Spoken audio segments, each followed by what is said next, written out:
Sudarlun, insiden langka terjadi di RSUD Cut Nyadin Melabu, Aceh Barat, di mana seorang pasien melahirkan dalam WC Rabu 16 Januari 2020 malam.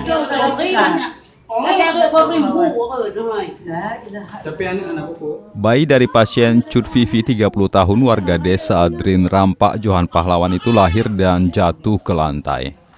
Sebelum peristiwa itu terjadi, Sudirman 40 tahun suami dari pasien meminta kepada petugas agar istrinya segera dimasukkan ke ruangan bersalin karena melihat kondisi istrinya yang terus mengerang kesakitan.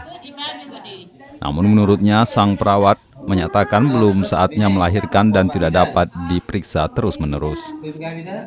Dalam kondisi seperti itu, pasien minta diantar ke WC untuk buang air kecil. Selanjutnya pasien mulai tidak tahan dan seketika itu juga bayi tersebut langsung keluar dan terjatuh ke lantai.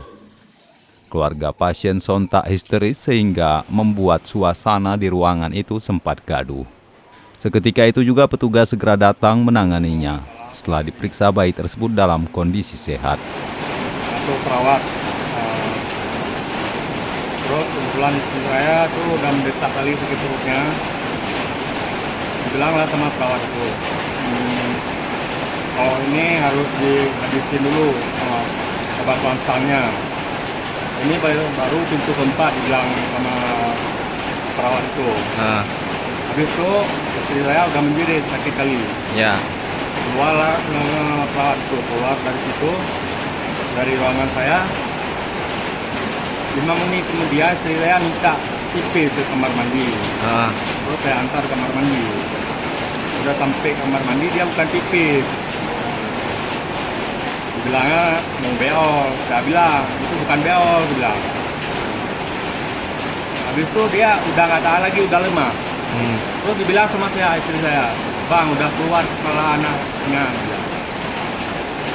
Itu saya minta tolong sama mertua saya. Mertua saya jadi pegang air.